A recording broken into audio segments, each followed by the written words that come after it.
Foot.fr, fournisseur officiel de football. Salut tout le monde et bienvenue dans ce nouveau JT Foot Mercato. On démarre avec la très grosse annonce de la journée, le futur départ de Didier Deschamps après la Coupe du Monde 2026. Le sélectionneur des Bleus a expliqué les raisons dans le journal de 13h de TF1. J'ai fait mon temps avec la même envie, la même passion pour maintenir l'équipe de France au plus haut niveau. Ça va faire 14 ans, ça fait beaucoup aussi. Je ne suis pas là pour les records, surtout pour les exigences. Le plus important est que l'équipe de France reste au sommet où elle est depuis de nombreuses années. Ça reste une énorme surprise pour le grand public forcément, mais aussi pour les joueurs de l'équipe de France. Selon le Parisien, Didier Deschamps n'avait pas annoncé à son groupe qu'il quitterait les Bleus en 2026. Pas même Kylian Mbappé, le capitaine, n'a été averti. Preuve une nouvelle fois que cette annonce n'avait rien de prémédité. Sauf surprise, lors du prochain rassemblement, Deschamps et les joueurs seront interrogés sur ce coup de tonnerre qui risque de faire parler pendant un long moment. Évidemment, les réactions s'enchaînent. Noël Le Graët, l'ancien président de la FFF, s'est exprimé au micro de RMC Sport. C'était un peu prévu. Je l'avais prolongé de 4 ans après le Qatar pour qu'il puisse faire une 4e Coupe du Monde, ce qu'il méritait parce qu'il en a gagné une et a disputé une autre finale. Ça paraît une décision sage. Est-ce le bon moment ou non? Je n'en sais rien, c'était plus ou moins prévu. 2026 sera donc la dernière année de Dédé. De très loin, Deschamps est le sélectionneur qui sera resté le plus longtemps en poste. Il quittera les Bleus après 14 ans de service. Et d'ici la fin de son mandat, il a encore l'opportunité de gagner 2 trophées, la Ligue des Nations et la Coupe du Monde. En parlant de Noël Le Graët, il a aussi donné son avis sur l'éventuelle venue de Zinedine Zidane. Après le Mondial 2022, tout le monde se souvient de sa déclaration qui a fait polémique sur Zizou. C'est d'ailleurs celle-ci qui lui avait coûté sa place de président de la FFF. Interrogé par RMC, Le Graët s'est exprimé sur le cas Zidane. Je ne sais pas trop si ça l'intéresse vraiment, je n'ai pas eu de contact avec lui. Mais c'est le métier de ceux qui sont en place. Il se passe tellement de choses en 2 ans. Quels seront les joueurs titulaires? Quelle sera la forme des joueurs? Quel sera le schéma de jeu possible en fonction de la qualité des joueurs qui sont maintenant au-dessus du lot? Donc c'est trop tôt pour en parler, c'est le COMEX qui décidera. Le départ de Didier Deschamps fait beaucoup de bruit et c'est normal. Néanmoins, il y a certains observateurs qui s'en réjouissent. C'est le cas de Christophe Dugarry. On sait que le champion du monde 98 n'est plus en bon terme avec son ancien coéquipier. Et au-delà de ça, il a toujours été très critique sur le jeu proposé par les Bleus. Résultat, sans grosse surprise, Dugarry s'est réjoui du départ de Deschamps. Je pense que c'est une sage décision. Je n'ai rien envoyé du tout et je n'enverrai rien à Zidane. Mais bien évidemment qu'on espère tous que ce sera lui après 2026. Mais c'est son choix et ce sera lié à des discussions avec lui. Mais c'est un souhait que j'ai moi, un souhait personnel que j'ai depuis longtemps. J'espère que ça arrivera un jour. Ce sera en 2026, je le souhaite du fond du cœur, à lâcher du gars dans Rotten sans flamme. Forcément, le nom de Zinedine Zidane revient avec insistance, c'est le candidat numéro 1 pour tout le monde et c'est pareil pour vous. On a fait un sondage sur notre site et vous êtes plus de 80% à penser que Zizou doit prendre la succession de Didier Deschamps en 2026. Du côté du PSG, le mercato bat son plein, y compris dans le sens des départs.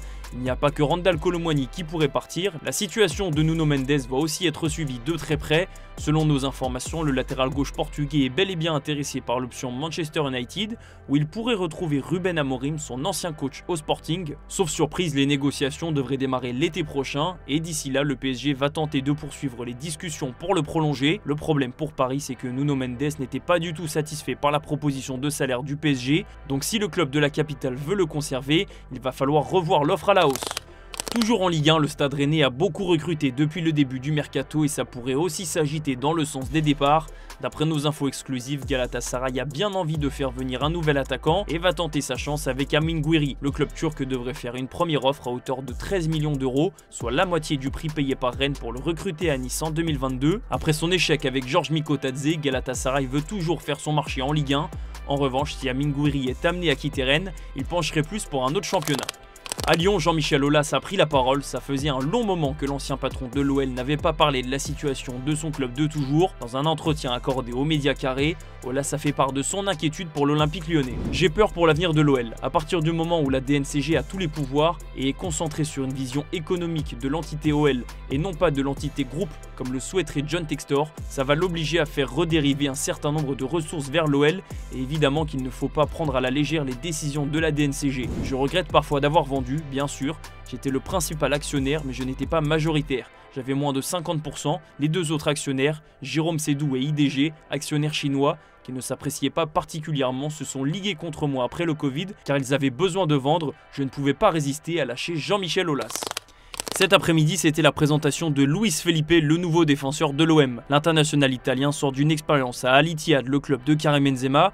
Il a donc été interrogé sur la dernière déclaration de Cristiano Ronaldo, qui a confié que le niveau du championnat saoudien était largement supérieur à la Ligue 1. Je pense que tous les championnats sont difficiles. J'étais venu ici pour jouer contre Nice et l'OM. C'était toujours difficile avec des joueurs très physiques. C'est l'avis de CR7, pas le mien. On voit le niveau des joueurs. Les attaquants prennent beaucoup la profondeur. Il faudra être prêt à lancer le nouveau défenseur de l'OM en conférence de presse.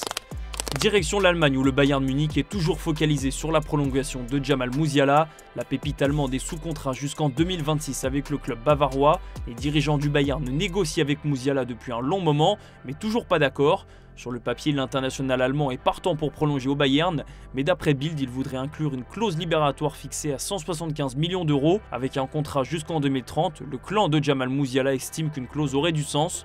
Reste à savoir si le Bayern Munich sera OK pour inclure ce petit détail à 175 millions d'euros. Autre métronome, mais cette fois pas de prolongation en vue. The Athletic fait le point sur le cas Kevin De Bruyne et à l'heure actuelle, l'international belge serait plus proche d'un départ que d'un avenir à Manchester City.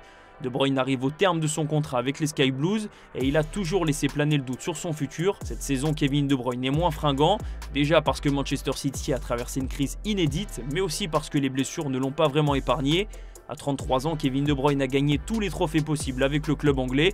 On se dirige donc vers un avenir du côté de San Diego selon The Athletic, à moins que Manchester City ne parvienne à le convaincre dans le Money Time. Chez l'autre Manchester, une star est aussi en passe de quitter le club, c'est Marcus Rashford. L'attaquant anglais est mis de côté par Ruben Amorim qui ne l'a pas fait jouer depuis 6 matchs. Sauf départ, Rashford sait que sa saison risque d'être longue, donc ses agents travaillent sur un transfert. Plusieurs clubs sont intéressés par l'international anglais, notamment le Milan AC, à tel point que selon Sky Italia, les représentants de Marcus Rashford seraient déjà à Milan pour négocier avec Zlatan Ibrahimovic. Un prêt est étudié pour le club italien.